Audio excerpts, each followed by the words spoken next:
വാഗ്വാദം ഒരിക്കലും ഈഗോ സംരക്ഷണമാകരുത്. ഒരിക്കൽ ഒരു സ്കൂൾ മൈതാനത്ത് രണ്ട് കുട്ടികൾ തമ്മിൽ വലിയ തർക്കമായി.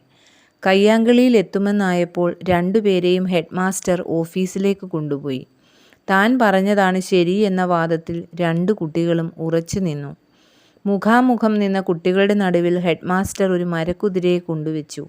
എന്നിട്ട് അവരോട് അതിൻ്റെ നിറം എന്തെന്ന് ചോദിച്ചു. ഒന്നാമൻ പറഞ്ഞു കറുപ്പ്. എന്നാൽ അവനെ എതിർത്തുകൊണ്ട് രണ്ടാമൻ പറഞ്ഞു വെളുപ്പ്. ഇരുവരും പരസ്പരം വശം മാറി നിൽക്കാൻ ടീച്ചർ ആവശ്യപ്പെട്ടു. ടീച്ചർ വീണ്ടും ചോദിച്ചു, ഇപ്പോഴെന്താണ് കുതിരയുടെ നിറം? ഒന്നാമൻ പറഞ്ഞു വെളുപ്പ്, രണ്ടാമൻ പറഞ്ഞു കറുപ്പ്. ആ കുതിരയുടെ ഓരോ വശത്തും ഓരോ നിറമാണ് പൂശിയിരുന്നത്. മറുവശത്തു നിന്നുകൂടി ചിന്തിച്ചാൽ നമ്മുടെ മിക്ക പ്രശ്നങ്ങളും അവസാനിക്കും. പക്ഷേ എല്ലാ വാഗ്വാദങ്ങളുടെയും ആത്യന്തിക ലക്ഷ്യം ഏത് ശരി എന്ന് തീരുമാനിക്കാനല്ല, ആര് ശരി എന്ന് തീരുമാനിക്കാനാണ്. ആശയന്യായീകരണത്തിന് വേണ്ടി തുടങ്ങിയ വാഗ്വാദം ക്രമേണ ഈഗോ സംരക്ഷണത്തിലേക്ക് മാറും. എല്ലാവരും ഒരേ കണ്ണിലൂടെയല്ല കാര്യങ്ങൾ കാണുന്നത്. ഒരേ കാര്യത്തിന് പല ശരികളുണ്ടാകും. ഒരേ ഒരു ശരി തൻ്റേതു മാത്രമാണ് എന്ന് കരുതുന്നവരാണ് തർക്കങ്ങളുടെ വൈകാരികത വർദ്ധിപ്പിക്കുന്നത്.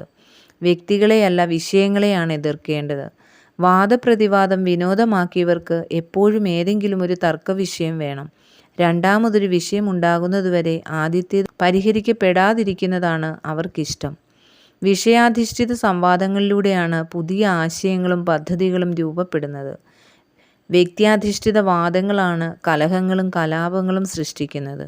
വ്യക്തിയെ അംഗീകരിക്കുകയും വാദത്തെ ബഹുമാനിക്കുകയും ചെയ്യാതെ ഒരു തർക്കവും ക്രിയാത്മകമായി മുന്നോട്ടു പോകില്ല. വ്യക്തികളെയാണ് എതിർക്കുന്നതെങ്കിൽ സ്വരം ഉയർന്നു നിൽക്കും.